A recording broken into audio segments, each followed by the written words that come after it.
This week is going to be crazy for AI and semiconductor stock investors, and I know exactly what you're thinking. Can the market open already? As we are extremely green on pre-market numbers. Now, on today's episode, what I want to do is take a closer look at some of the major earnings impacting the overall market and also some other news impacting the industry right now. So let's take a closer look in today's episode. I want to thank The Motley Fool for sponsoring this video, and check out fool.com/Jose for the 10 best stocks to buy now. With that link, you get a promotional offer for their subscription service. Now, let's continue with today's episode.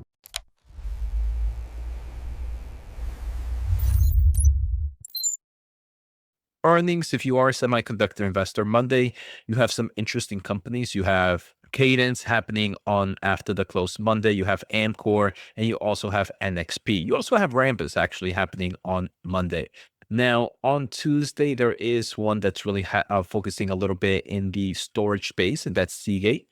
So Seagate has definitely seen some nice sentiment with the overall AI movement right now. And I know a lot of people are following that. You also have Bloom Energy, right? One that can give us some insight about the energy space and the demand from AI data centers. Now, if you are in the fintech space, I'm not sure why you would be, but you have companies like SoFi and PayPal. I'm joking, invest in whatever the heck you want, right? I'm just teasing there, just because Neil, Couch Investor, I love to tease him about fintech stocks. Now, to me, the best and the most crucial earnings is going to happen on Wednesday. We have Meta, Microsoft, and Alphabet reporting on Wednesday, and I will be live covering those earnings.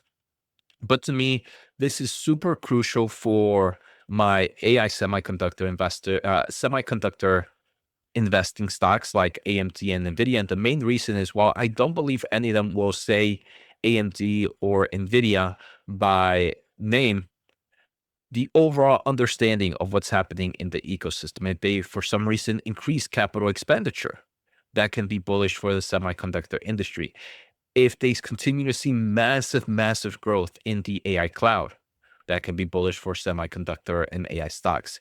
If they continue to see that supply continues to be outstripped by demand, that could be very bullish for a lot of these AI stocks.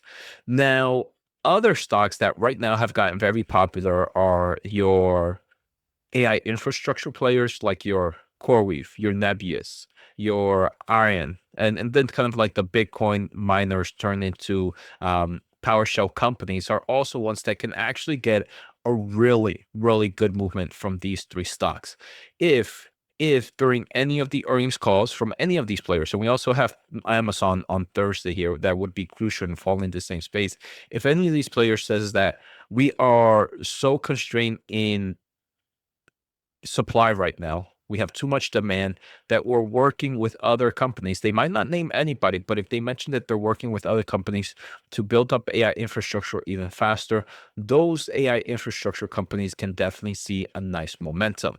So to me, even if you don't own these, I own a nice amount of these, and I'm very bullish in a lot of these. I believe these four at least are some of my favorite Max 7s: Meta, Microsoft, Alphabet, and Amazon, outside of NVIDIA. But they could give us a lot of great insight.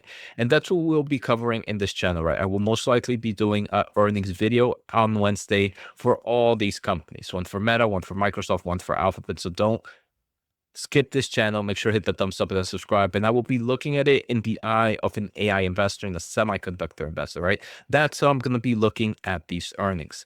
Now, Thursday, like I mentioned, you do have Amazon, you have Apple. Apple is usually one I skip. I'm not too much of a fan of Apple. I'm not saying I'm bearish on the stock. It's just not one I'm willing to invest. And then you have some other popular ones, right? You have Reddit, who has definitely seen some form of momentum here in the AI industry.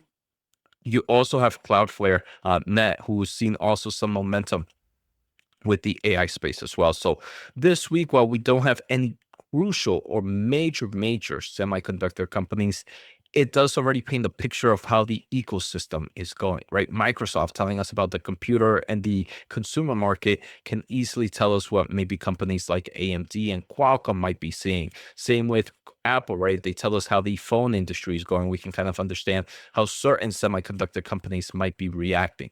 So very, very crucial. Now, I want to kind of jump into the overall stock market. And again, if this is your first time here, make sure to hit the thumbs up and the subscribe button. Now, futures are up. We can see the Nasdaq is up roughly 0.8% as I am recording.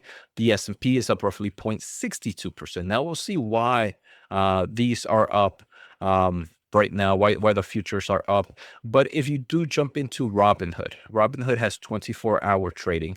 Now, it's low volume, but it does give you a great indication of how the market might be moving. AMD is up roughly 3.7%, sitting at $262. That is wild. I just did my AMD weekly yesterday. Make sure to check that out. NVIDIA, a major, major staple in my portfolio. 1.6% up overnight, $189. I did also do a weekly NVIDIA pretty much 2 days ago. Now, companies like CoreWeave up roughly 2.7%. Nebius up roughly 4.6%. And I know famous ones like Iron are probably up a nice amount. We have Iron up roughly 6.5%.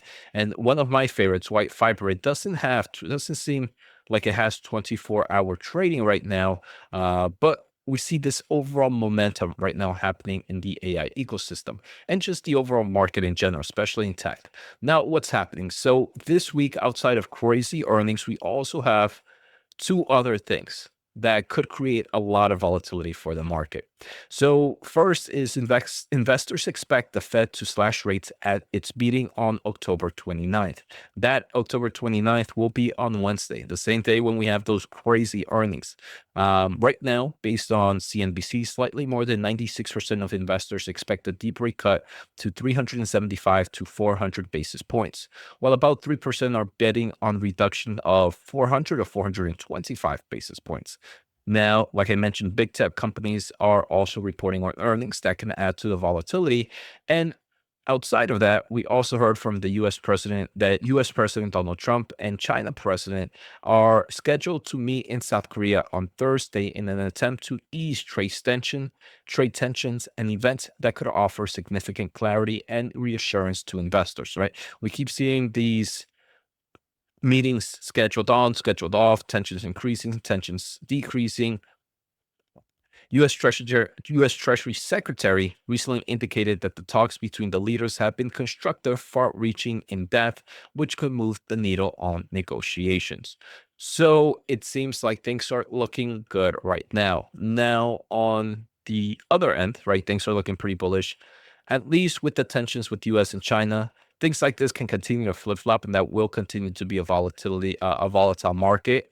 Now, another thing is we do have those crucial earnings that we have. The real question is how much has been priced in, right? New investors, you always hear, Jose, stock market beat in expectations and it beat on guidance, but stocks are down. The market could have just already priced in a lot. That's the hard part about investing, is understanding how much has been priced in the short term of things, right? So as an investor or during earnings season, it's not, I would say the thesis is not to see if your thesis is correct by looking at stock price action, because again, stock price action will be very volatile, especially this week. It's the thesis is intact by what you learn from the earnings call and what you see from the numbers. If you have bullish thesis on these companies and you see growth opportunities with what's in line what you were expecting, if you see management share commentary that you like, that's what helps build that bullish thesis even more and more. So price action is something that, again, it's all determined on what has been priced in the short term, but you're looking, especially as a long-term investor, to see how the thesis continues to be built out for whatever company you own. Like I mentioned, I'm very excited for Meta, Microsoft, and Alphabet, because at the end of the day, this pretty much dictates how my other players, my how my cloud service providers like CoreWeave, like Nebius are going to do, what to expect for my companies like AMD and NVIDIA. And those alone are already a big portion of my overall portfolio. So I hope you guys enjoyed today's episode. Let me know what you think. And now that you know all this, do you want the market to open as soon as possible already? I just want to wake up already at 9:30 and see, hopefully, being all green. Now, the worst thing that can happen is I'm usually the bad luck charm. So by the time I post this video, something crazy can happen in the other side of the world or somewhere around the world, and we wake up tomorrow red. If that happens, that is crazy. And you should always do the opposite that I do. Well, take care, have a good day, and see you all next time.